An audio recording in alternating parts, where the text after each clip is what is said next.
Welcome back to our next lecture. In this lecture, we will discuss another important unit of class 12 and the chapter name is Principle of Inheritance and Variation.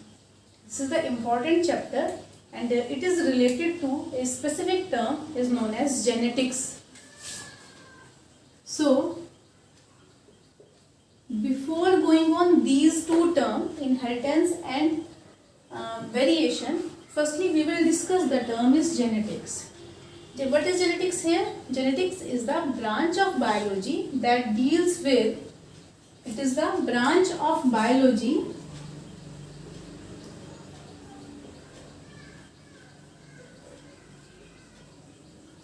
that deals with heredity and variation.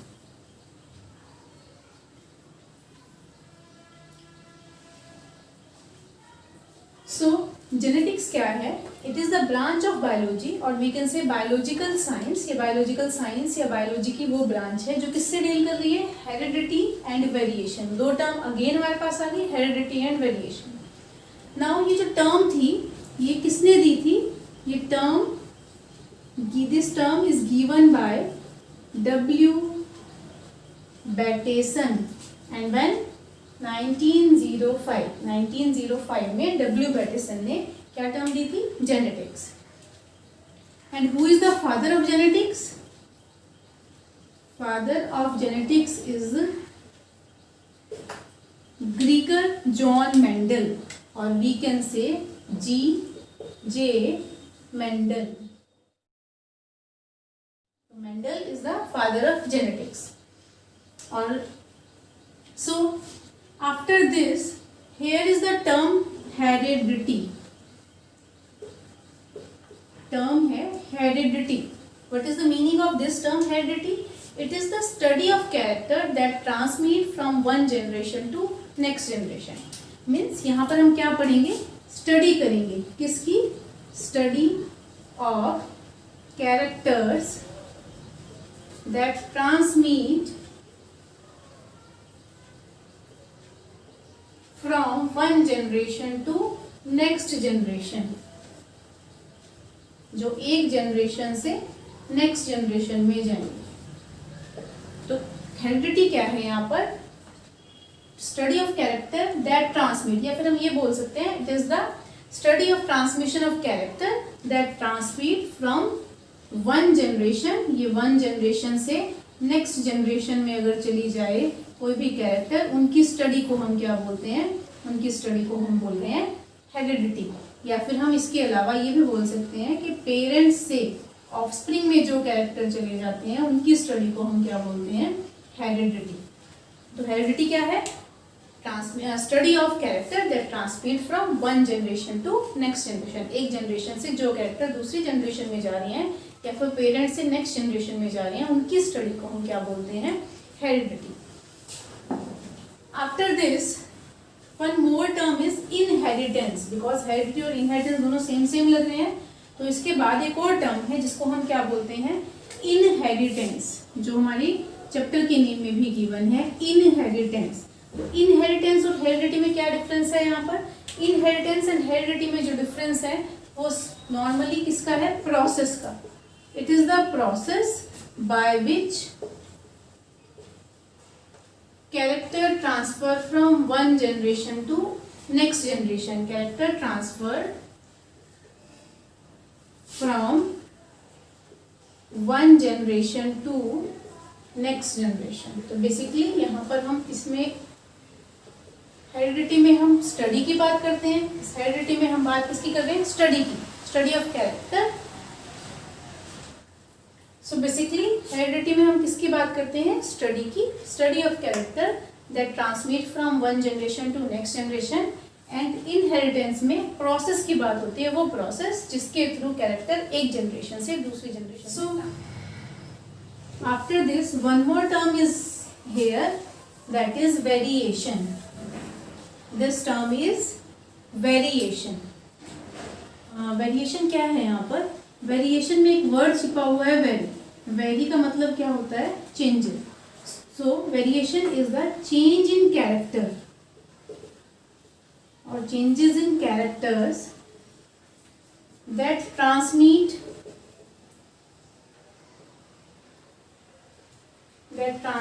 from one generation to next generation. Means character में change आ जाना जो एक generation से दूसरी generation में जा रहे हैं, तो उसको हम बोलते हैं वेरी। इसको एक एग्जांपल के थ्रू समझते हैं। देखो पेरेंट्स हैं, अब पेरेंट्स से यहाँ ऑफस्प्रिंग है। पेरेंट्स के कैरेक्टर और ऑफस्प्रिंग के कैरेक्टर में चेंजेस जो आएंगे उसको वेरिएशन बोल रहे हैं कि यहाँ पर यहाँ और यहाँ पर कुछ चेंजेस मिलेंगे। ऐसा नहीं है कि सारे कैरेक्टर सेम होंगे इन दोनों के, तो जो चेंजेस आएंगे उसको वेरिएशन बोलते हैं। साथ में अब यहाँ इन दोनों जो इसकी प्रोजेनी है, इस पेरेंट की नेक्स्ट जनरेशन है, उसमें भी तो कुछ चेंजेस आएंगे, तो इसको भी वेरिएशन बोलते हैं। तो बेसिकली वेरिएशन क्या है? चेंज इन कैरेक्टर्स, या कैरेक्टर जो भी कैरेक्टर्स में चेंज आ जाते हैं एक जनरेशन से दूसरी जनरेशन में जाते हुए, उसको हम क्या बोलते हैं? So variation is of two type. Variation two type की है। टू टाइप की वेरिएशन के बारे में हमें डिस्कस करना है। One is somatic variation and another is germinal variation. First of all ये सोमेटिक वेरिएशन और जर्मिनल वेरिएशन को करने से पहले हमें सेल्स का पता होना चाहिए। एक होती है सोमेटिक सेल्स, एक है germinal cell. Plus one class में हम पढ़ चुके हैं कि सोमेटिक सेल्स वो सेल्स होती हैं जो हमारी बॉडी में नॉर्मल ग्रोथ में हेल्प करती हैं और उनके अंदर माइटोसिस होता है। बट जो जर्मिनल सेल हैं ये जर्म सेल होती हैं, और जर्म सेल बेसिकली गैमेट बनाने में हेल्प करती हैं। जो सेल गैमेट बनाएंगी ऑब्वियस है कि उसके कैरेक्टर नेक्स्ट जनरेशन में ट्रांसफर होंगे। तो यहाँ पर somatic cell which only help in normal growth, या फिर विच जो नॉर्मल ग्रोथ में हेल्प करते हैं, और जर्म सेल वो हैं जो गैमेट बनाते हैं। तो उससे हमें थोड़ा थोड़ा आइडिया हो गया होगा कि सोमेटिक सेल्स हम लिख सकते हैं यहाँ पर variation occur in somatic cells. Means somatic variation की बात करें तो सिर्फ वेरिएशन किसमें हुई? सोमेटिक सेल्स के अंदर वेरिएशन हुई। And here in germinal variation we can write variation occur in germ cell और germinal cell. Next is do not transmit variation. ये जो भी चेंजेस हो गए ये ट्रांसमिट नहीं होते। वेरिएशन मीन्स चेंजेस, ये जो भी चेंजेस हो गए वो नेक्स्ट जनरेशन में ट्रांसफर नहीं होते।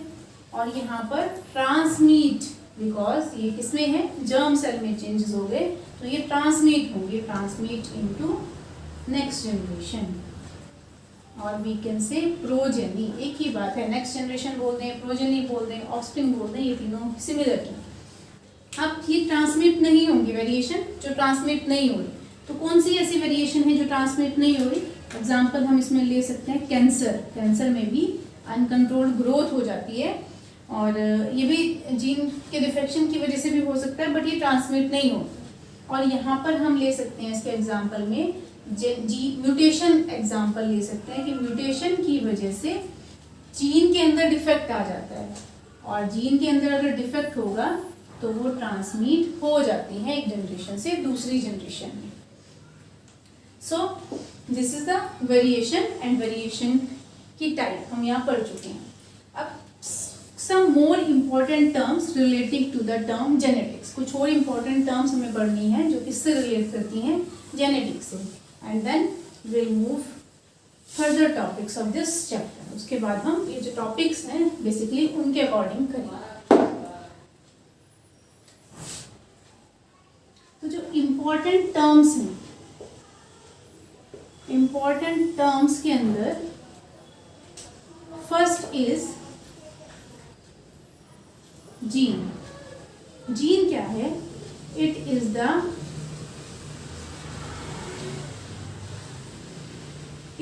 The unit of inheritance. Inheritance वही कि जो प्रोसेस जिससे कैरेक्टर एक जनरेशन से दूसरी जनरेशन में जा रहा है उसको हम बोलते हैं इनहेरिटेंस। और इनहेरिटेंस की यूनिट को हम क्या बोलते हैं? जीन। किसने दी थी ये टर्म? ये टर्म जो थी जीन टर्म जोहेनसन ने दी थी, और इसी टर्म को, जीन को फैक्टर्स भी कहा था। किसने? मेंडल ने। और मेंडल कौन है? मेंडल फादर ऑफ जेनेटिक्स है, उन्होंने सबसे पहले इस टर्म को क्या कहा था, फैक्टर। हम लिख सकते हैं called factor by Mendel. After this gene के बाद एक टर्म है हमारे पास अलील। अलील टर्म है। अलील बेसिकली क्या होता है, अलील को हम बोल सकते हैं फॉर्म ऑफ ए जीन या फिर alternative form of A gene. Form gene की क्या होगी, सपोज करो जीन है टॉलनेस का, तो टू फॉर्म हो सकती है, एक टॉल एक ड्वार्फ। टॉलनेस के लिए कैपिटल टी मान लेते हैं, ड्वार्फनेस के लिए स्मॉल टी मान सकते हैं। तो टॉलनेस की कैरेक्टर की यहाँ पर टू फॉर्म है, कैपिटल टी और एक स्मॉल टी। तो दीज आर द अलील्स, इन्हीं को हम अलील बोलते हैं। अब ऐसा नहीं है कि कंपल्सन है कि टू ही फॉर्म होंगी, ब्लड के केस में ज्यादा फॉर्म भी होती है, बट वो हम बाद में डिस्कस करेंगे। इसके बाद एक टर्म आता है ट्रेट, हम यहाँ पर ट्रेट बोलते हैं। तो ट्रेट को हम कैरेक्टर से रिलेट कर सकते हैं कि जो कैरेक्टर है उसको हम, जिसको हम क्या बोल रहे हैं, फीचर्स ऑफ कैरेक्टर। जो भी फीचर हैं कैरेक्टर के उसको हम क्या बोलते हैं, trait. Then fourth term is phenotype and fifth is genotype। दोनों सिमिलर सी टर्म है। phenotype किससे रिलेट करता है, फिजिकल अपीयरेंस से, कि जैसे कुछ जो हमें दिख रहा है उसको हम बोलते हैं phenotype, physical appearance. Physical appearance को हम क्या बोल रहे हैं, phenotype। अब फिजिकल अपीयरेंस क्या होगी, जैसे टॉल, किसी को हम ड्वार्फ बोल दें, किसी कलर को हम बोल दें कि रेड कलर के फ्लावर हैं या फिर वाइट कलर के फ्लावर हैं। तो जो भी हमें दिख रहा है किसी भी ऑर्गेनिज्म में, जो भी फिजिकल अपीयरेंस जैसा वो दिख रहा है, उसके बेस पे हम उसको फिनोटाइप बताते हैं। नाउ जीनोटाइप, जीनोटाइप बेसिकली क्या होता है, genetic makeup, genetic makeup of an organism. किसी भी ऑर्गेनिज्म का जेनेटिक मेकअप को हम क्या बोलते हैं, जीनोटाइप। जेनेटिक मेकअप कैसे, जैसे टॉल है तो टॉलनेस हमें दिख तो रहा है टॉलनेस, लेकिन उसके जीन भी तो होंगे, तो जीन होगा capital T capital T, capital T small T. तो ये क्या है इसका genotype. After this one more term is dominant and seventh is recessive. ये टू टर्म है जो ऑब्वियस है कि अपोजिट है एक दूसरे के। अब डोमिनेंट क्या होता है, डोमिनेंट जो कैरेक्टर, जो सिंपल हम समझे तो डोमिनेंट वो है जो अपने आप को एक्सप्रेस करे, किसी भी कंडीशन में अपने आप को एक्सप्रेस कर दे, उसको हम बोलते हैं डोमिनेंट। या डोमिनेंट नेचर बोल सकते हैं कि डोमिनेंट नेचर है कि अपनी बात मनवाता ही है। तो ये भी वही है, ये चाहे जीन हो या फिर कैरेक्टर हो। अगर हम कैरेक्टर की बात करें तो character which appear itself is known as dominant. और कब अपेयर करेगा, आइदर इट प्रेजेंट सिंगली और इट प्रेजेंट इन पेयर। देखो पहले समझते हैं कि अगर हम टॉलनेस की बात करें तो इसकी जीन अगर कैपिटल टी और कैपिटल टी दोनों हैं तो भी वो टॉल रहेगा, कैपिटल टी और स्मॉल टी है तो भी वो टॉल रहेगा। तो मीन्स टॉलनेस वाला जो जीन है या टॉलनेस जो कैरेक्टर है वो सिंगली भी अपने आप को एक्सप्रेस कर रहा है, पेयर में तो कर ही कर रहा है, सिंगली भी अपने आप को एक्सप्रेस कर रहा है, तो उसको हम बोलते हैं डोमिनेंट, डोमिनेंट जीन और डोमिनेंट कैरेक्टर। इसी के अपोजिट में जो रिसेसिव है वो क्या है, वो जब पेयर में है या फिर जब इसकी एब्सेंस है डोमिनेंट की तभी अपने आप को एक्सप्रेस कर रहा है, तो उसको हम बोलते हैं रिसेसिव। जैसे स्मॉल टी तभी ड्वार्फ बनेगा, तो ये वाला कैरेक्टर क्या है, रिसेसिव है, जो डोमिनेंट जीन की एब्सेंस में अपने आप को शो करे। और डोमिनेंट जीन नहीं होगा तो क्या होगा, ये पेयर में होंगे, तो उसको हम बोलते हैं रिसेसिव जीन और recessive character. After this, the eighth term is homozygous and heterozygous। ये टू टर्म भी इंटर रिलेटेड हैं, homozygous and heterozygous। Eighth is homozygous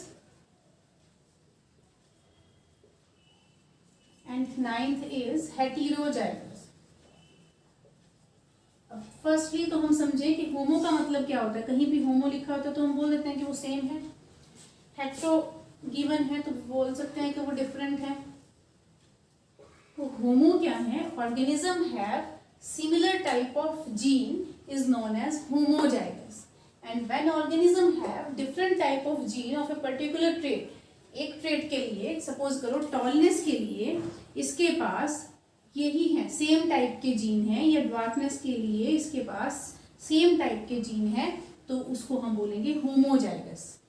organism which have similar kind of gene of a particular trait, तो trait कौन सा है, tallness, tallness के base पे इसके पास सिमिलर काइंड के जीन होंगे, ये वाले भी सिमिलर काइंड के जीन होंगे, तो ऑर्गेनिज्म को हम क्या बोलेंगे, homozygous. But in this organism have different gene for a similar kind of for a particular trait. Organism have different gene for a particular trait is known as heterozygous. कैसे, example है capital T और small T, ये दोनों एक दूसरे से different हैं, अलग अलग हैं, और ऐसे जीन अगर किसी ऑर्गेनिज्म के पास है तो उसको बोलेंगे heterozygous condition. After that the 10th term is cross. Cross का मतलब क्या है, यहाँ पर क्रॉस को हम ले सकते हैं ब्रीडिंग वर्ड से, और वी कैन से रिप्रोडक्शन, और रिप्रोडक्शन किस में, रिप्रोडक्शन ऑर्गेनिज्म में। तो क्रॉस जहां भी हम यूज करेंगे जेनेटिक्स में उसका मीनिंग क्या है, ब्रीडिंग एंड रिप्रोडक्शन। अब ये क्रॉस 2 टाइप के हमने यहाँ पढ़ने हैं, वैसे तो बहुत सारे क्रॉस पढ़ेंगे पर इसी से रिलेट कर लेते हैं। एक होगा मोनो और एक होगा डाई।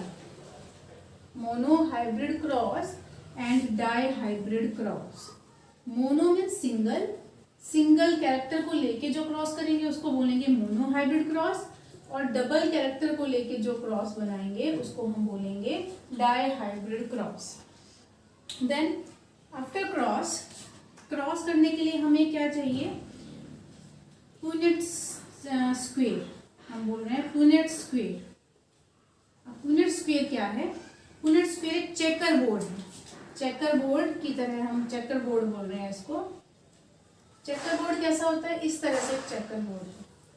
पुनेट स्क्वेयर क्या है, पुनेट स्क्वेयर चेकर बोर्ड है, और चेकर बोर्ड कैसा, चेकर बोर्ड इस तरह का, और हम इस तरह का भी बना सकते हैं, जिसमें यहाँ पर हम गैमेट्स रखेंगे, डिफरेंट ऑर्गेनिज्म के गैमेट्स हैं, और यहाँ पर इस तरह से इनको चेक करते हुए कि यहाँ पर यहाँ से ये आया, यहाँ से ये आया, इस तरह से चेक करते हुए हम यहाँ पर लिखेंगे।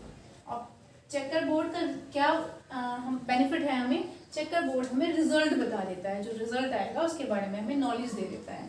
अभी चेकर बोर्ड या फिर पुनेट स्क्वेयर किसने दिया ये टर्म इन्वेंट की, या ये चेकर बोर्ड इन्वेंट किया RC पुनेट ने, इसको इन्वेंट किया। और ऐसा भी नहीं है कि ये 4 बॉक्स का ही होगा, ये डिपेंड करेगा कि हमारे पास गैमेट कैसे होंगे, उसके अकॉर्डिंग ये इससे लार्ज साइज का भी हो सकता है, 16 भी इसमें हो सकते हैं। Next is the last term is filial generation. 12th term is filial generation. अब filial generation क्या होता है बेसिकली, यहाँ पर है पेरेंट 1, पेरेंट 2, ये ऑफस्प्रिंग बनेंगे। यहाँ से जो ऑफस्प्रिंग बने उसको हम बोलेंगे filial generation, और पहली जनरेशन है इसलिए लग गया फर्स्ट, filial first generation। ये हमारे पास बन गई फीलियल फर्स्ट जनरेशन। अब इसके आगे भी जनरेशन आएंगी, यहाँ पर इसके आगे भी जो जनरेशन बनेंगी, तो जो जनरेशन यहाँ पर बनेंगी उसको बोलेंगे F2 generation, filial second generation. Filial generation क्या है कि एक जनरेशन के बाद जो नेक्स्ट जनरेशन आएगी, 1 जनरेशन देन नेक्स्ट जनरेशन, तो उसको बोलेंगे फीलियल जनरेशन 1। आफ्टर दिस, इसके बाद जो नेक्स्ट जनरेशन आएगी उसको बोलेंगे फीलियल जनरेशन 2। अब इसको हम कैसे रिलेट कर सकते हैं कि जैसे ग्रैंड पेरेंट, उसके बाद हमारे पेरेंट, तो हमारे पेरेंट क्या है, ग्रैंड पेरेंट से स्टार्ट करते हैं तो फीलियल जनरेशन 1, और उसके बाद जो नेक्स्ट जनरेशन है हम क्या है, फीलियल जनरेशन 2।